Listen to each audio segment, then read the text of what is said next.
It began with silence, the kind of silence that makes you uneasy because you know it's hiding something much darker. Caitlin Clark had just returned from an injury that sidelined her for 4 games, but the joy of stepping back on the court was poisoned by the reality that nothing felt secure. Every shot, every sprint, every landing carried the weight of uncertainty. The WNBA's brightest star was being tested, not just by her body, but by a league that seemed more invested in her survival as a marketing machine than her safety as a player. That's where the crack started. Her numbers had been dazzling before the injury, her shooting precise, her presence electrifying arenas, but returning after sitting out wasn't just about performance. It was about survival. The constant stop-and-go recovery cycles ate at her confidence. Every morning, she woke up not knowing if her body would betray her again. And behind that exhaustion was another fear, that the people who should have been protecting her weren't paying attention. The weight wasn't just on her shoulders. It was in her chest, suffocating,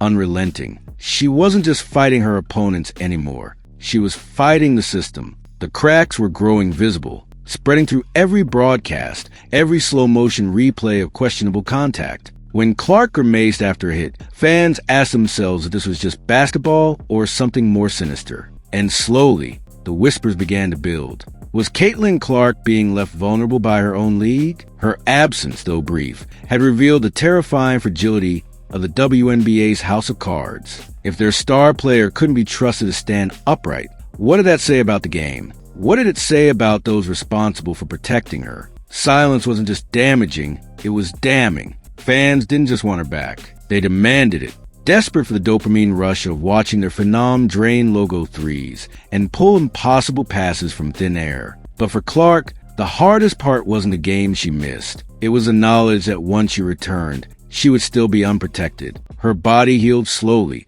but the league's negligence healed not at all. What people didn't understand yet was that Caitlin Clark wasn't going to stay silent. She was biding her time, waiting, preparing. The moment would come when she turned that silence into a weapon. And when it did, everything would change. Because this wasn't just about an injury anymore. It was about betrayal. About a star who gave everything only to realize she was playing in a system that seemed built to watch her break. Caitlin Clark's fight wasn't against a torn muscle or lingering pain. It was against an institution that didn't take her cries seriously. And when the moment came, when the world's eyes were finally fixed on her, she would drop 6 words so devastating that they would burn through the credibility of the referees, the commissioner, and the league itself. 6 words that would never be forgotten. For weeks before that moment, the WNBA was already on fire. Officiating across the league was in chaos, and everyone saw it. Angel Reese went public,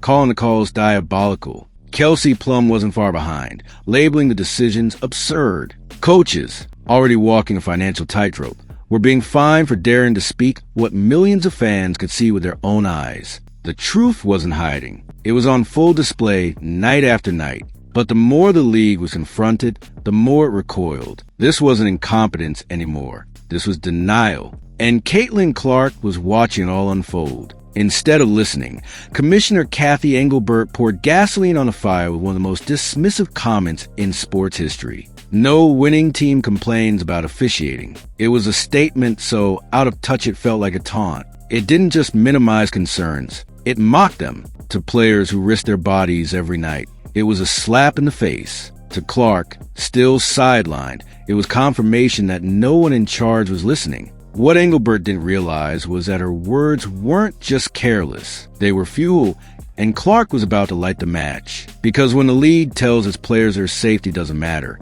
it's only a matter of time before someone makes them pay for it. And Caitlin Clark wasn't just any player. She was a business model, the rookie phenom responsible for a 55% surge in ratings, driving jersey sales, ticket sales, sponsorships, everything. 26% of the league's economy flowed directly through her. She wasn't a rookie to be dismissed. She was the oxygen the WNBA was breathing. And when she felt disrespected, when she realized her body and her future were being treated like disposable commodities, she decided enough was enough. She didn't lash out immediately. She didn't crumble under the weight of Engelbert's dismissal. Instead, Clark studied. Injured but not idle, she sat on the sidelines and watched with the Predators' patience. Every foul, every non-call, every inconsistency. She built a private archive, a mental file of evidence against the league's officiating failures. She wasn't just preparing to play again, she was preparing to strike. And when she finally did,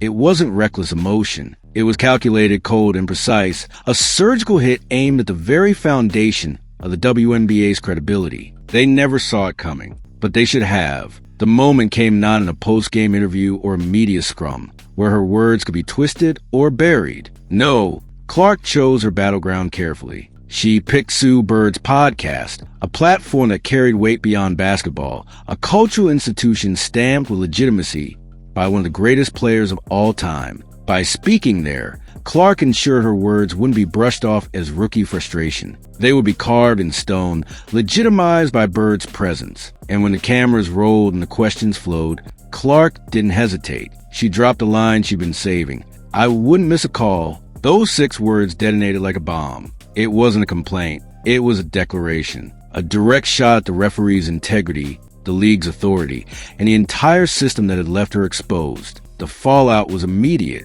Within minutes, hashtag Clark was right began trending across social media. Analysts dissected the comment. Fans rallied behind it. And suddenly the WNBA wasn't facing a bad call controversy. It was staring at an existential crisis. Clark hadn't just voiced frustration. She had planted a flag. And in doing so, she forced the league into a corner they were completely unprepared to defend. The damage was irreversible. Inside league offices, panic spread. Sources described chaos as factions formed. One side demanded Clark be punished, silenced, pulled aside, and reminded that criticism must never leave the locker room. The other side saw the truth, that punishing their most marketable star would only make her a martyr. They were paralyzed, caught between pride and survival. Meanwhile, the referees' union fumed. Officials whispered that Clark's comment undermined their professionalism, yet even behind closed doors, they admitted she wasn't wrong.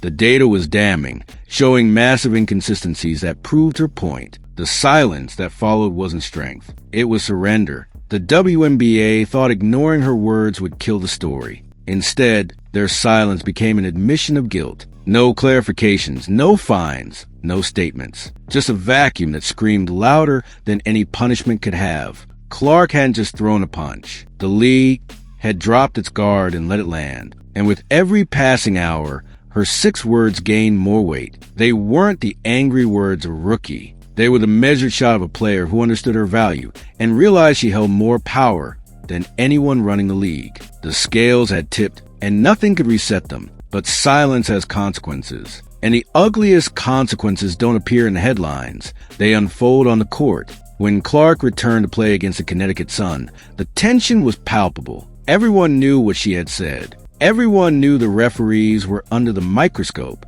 The arena buzzed with anticipation, waiting to see how officials would respond. And then it happened. J.C. Sheldon struck Clark across the face with a flagrant foul, and moments later, Marina Mabry shoved her violently to the ground. This wasn't basketball anymore. This was open season. And the officials did nothing to stop it. The review of Sheldon's foul ended with a measly flagrant 1. Mabry wasn't even ejected. The officiating crew, led by Ashley Gloss, delivered pathetic explanation. The contact did not rise to the level of an ejection. Fans erupted in disbelief. Commentators gasped on air. And Clark, lying on the court, had her worst suspicions confirmed. The referees weren't just incompetent. They were sending a message. She had called them out, embarrassed them publicly. And now, they were answering in the only way they could. They had turned the game into a weapon, and Caitlin Clark was their target. But what the referees forgot was that Clark wasn't standing alone anymore.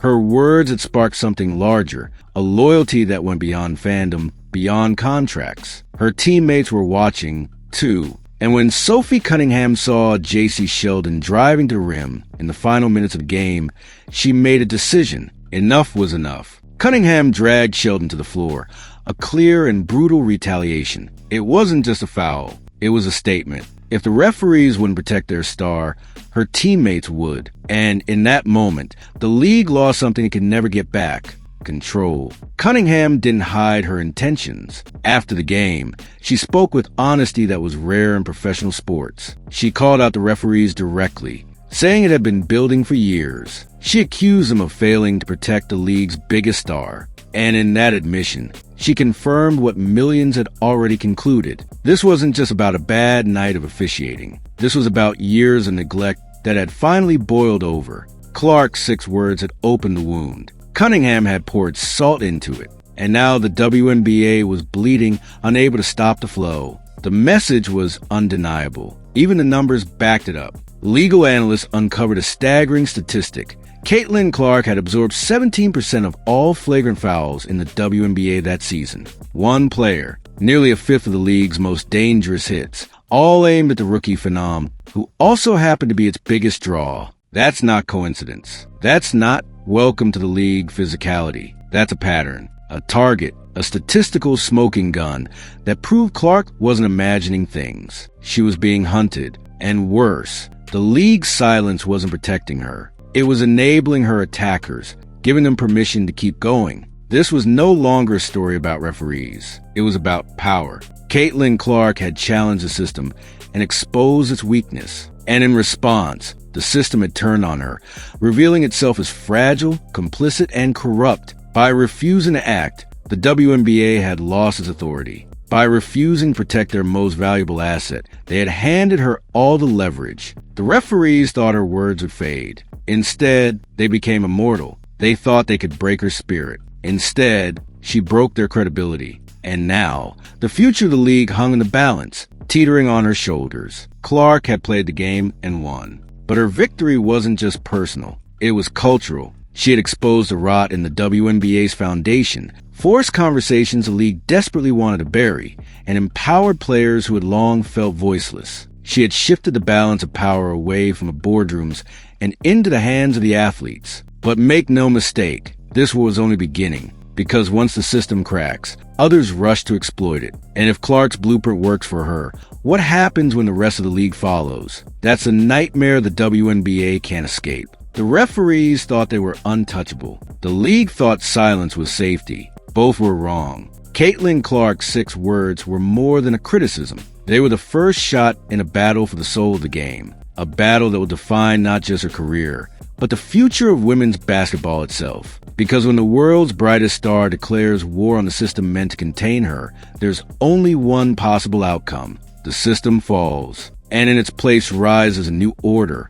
One built not on silence, but on the unshakable voice of Caitlin Clark. But if you think this story ends with 6 words in a single chaotic game, you're mistaken. What Caitlin Clark unleashed was bigger than herself. Suddenly, players across the league were whispering about their own experiences, their own frustrations with officiating, and their own fears about being silenced. What was once an isolated outburst became a rallying point. This wasn't just Clark versus the referees anymore. It was players versus a system that thrived on intimidation, on fines, on the unspoken rule that you don't question authority. But now, that authority was crumbling piece by piece. Behind closed doors, team executives scrambled. Some worried about sponsorship fallout. Others feared players would organize, forcing reforms the league wasn't ready to deliver. And in those meetings, one theme echoed louder than any other. Caitlin Clark had made herself untouchable. Any punishment would ignite a media firestorm,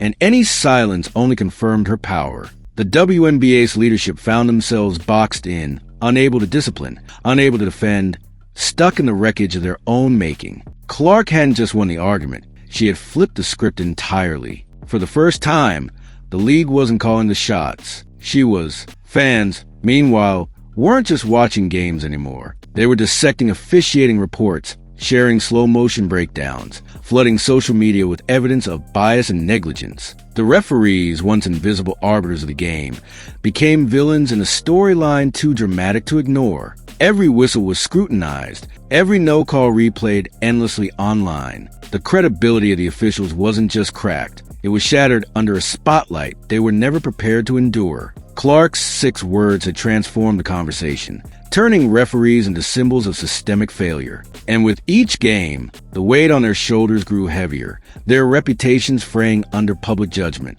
But here's where the story takes a darker turn. Sources close to rival teams admitted that Clark's vulnerability was becoming part of their strategy. Opponents knew They could play her more physically, confident the whistles wouldn't come. Coaches whisper instructions to bump her harder, lean on her longer, make every possession a battlefield. This wasn't paranoia, it was policy. And as Clark absorbed hit after hit, the numbers told a story no one could ignore. 17% of all flagrant fouls across the league targeted one player. That wasn't coincidence. That was sanctioned warfare. And the league stood by, paralyzed. Yet through it all, Clark refused to bend. Every shove, every foul, every non-call only sharpened her resolve. The more they tried to silence her, the louder her message became. In interviews, her words carried more weight. On the court, her defiance electrified fans. She wasn't just surviving the storm, she was mastering it. And that resilience transformed her into something even bigger than a star player. She became a movement, a living reminder that no institution can survive once its cracks are exposed. And with every game she played, the WNBA's fragile foundation shook just a little harder. Meanwhile, whispers of reform began to swirl. Would the league overhaul officiating protocols? Would referees face accountability measures once thought impossible? The irony was thick. The same league that dismissed complaints as rookie whining was now scrambling to address a credibility crisis they could no longer ignore. Clark's blueprint had worked. She had forced change not by asking politely, but by dragging the system into the light. And yet, the question remained, was it too late? Could the WNBA salvage its reputation? Or had Clark already irreparably altered the power dynamics of professional women's basketball forever? Because make no mistake, this was no passing controversy. This was a revolution in slow motion, led not from a commissioner's office, but from the hardwood. Caitlin Clark's 6 words had set the stage for a new era, one where players no longer bowed to silence, where fans demanded transparency, and where referees were no longer shielded by anonymity. The league had a choice: evolve or collapse under the weight of its own denial. And as the cameras rolled, as the fans screamed, as Clark drained shot after shot, one truth became undeniable. The WNBA would never be the same again.